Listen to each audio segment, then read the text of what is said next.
नशे के कारोबार को लेकर आपने समीक्षा की है, क्या पाया, क्या स्थिति है राज्य की?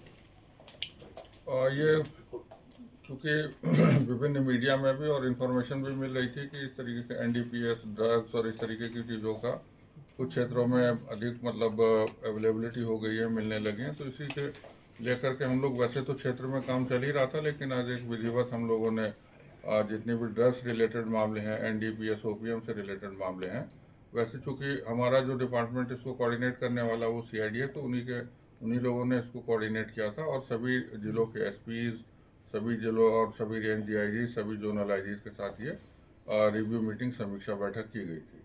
इसमें हम लोगों ने सीआईडी के थ्रू 20 पॉइंट्स दिए गए थे जिसके ऊपर डिस्कशन हुआ। उसमें कहाँ से ओरिजिन होता है, क्या अब तक कार्रवाई हुई है, कितने इसके अंदर जो अपराध कर्मी हैं, ड्रग पेडलिस्ट हैं, कौन से गैंग्स हैं, उन सब के बारे में बातचीत हुई और काफ़ी उसके अंदर आगे स्टेप्स क्या लिए जाने उसके बारे में भी निर्णय लिए गए हैं। और ये भी देखा गया है कि जो इस तरीके का अवैध रूप से लगे हुए हैं उनके अगेंस्ट में भी निरोधात्मक कार्रवाई, प्रिवेंटिव डिटेंशन, प्रिवेंटिव एक्शन, ये सब भी होना चाहिए और ये विधिवत और लगातार एक रेगुलर बेसिस पर ये काम आगे चलेगा। क्या सर रैकेट निकल कर आया, या आखिर इतने सारे ड्रग्स आ कहाँ से रहे? मीटिंग में कुछ निकल के आया? नहीं, ड्रग्स के अलग अलग जगह से हैं, कुछ का तो मतलब बॉर्डरिंग स्टेट से भी कुछ डिटेक्शन हुए थे, वहाँ से गिरफ्तारियाँ भी हुई हैं और बाकी जो लोकल लेवल पर जैसे रांची या दूसरे ज़िले हैं वहाँ पर भी इस तरीके का काम करने वाले लोग वो आइडेंटिफाई भी हुए हैं, उनके नाम और उनका विधिवत पता वगैरह भी सब जानकारी इकट्ठा हो गई है। सर नारकोटिक्स थाना बनना था उसमें कुछ जिलों में, उसकी क्या स्थिति है, इस पर कुछ चर्चा सर?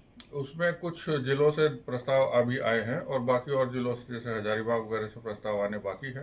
तो हम लोगों ने उसको कहा है कि सभी जहाँ जहाँ से मांगे गए थे उसको विधिवत तरीके से अपना प्रपोजल भेज दें और वो शीघ्र ही जल्दी उसको भेज देंगे। सर अगर सीधे शब्दों में कहा जाए तो क्या निर्देश दिया गया है सभी एसपी को कि हर हाल में कैसे इसे रोकना है ताकि जो युवा पीढ़ी है जो खोखला हो रही है उसे बचाया जा सके?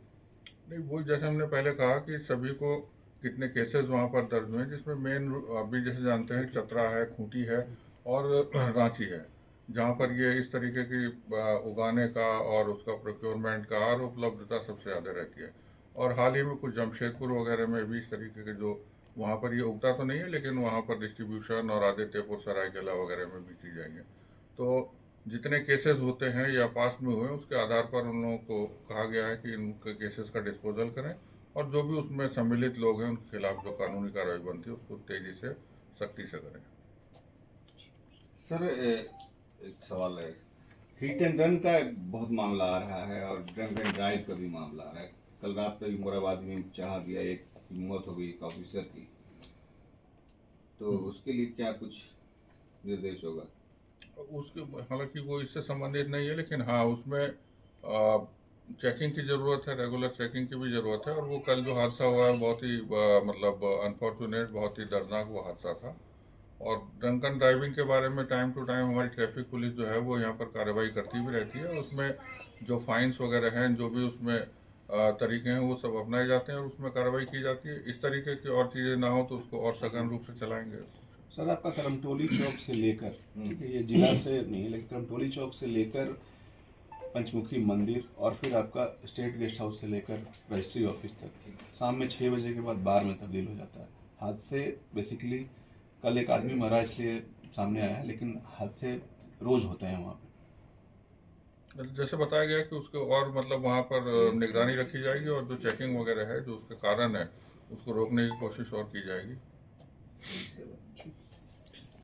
सभी मतलब जैसा कि जानते हैं जिलों के हिसाब से और सभी अपने अपने लेवल से विभिन्न प्रकार के माध्यमों से, जो भी माध्यम अवेलेबल है उसमें मतदान का जो नंबर है, उसकी प्रतिशत है, उसको आगे बढ़ाने के लिए, उसको ज़्यादा करने के लिए ये काम चल रहा है लगातार, सभी जिलों के स्तर पर चल रहा है। लोकल लैंग्वेज वगैरह का भी सर उसके ऊपर भी विचार कर रहे हैं, किया जाएगा।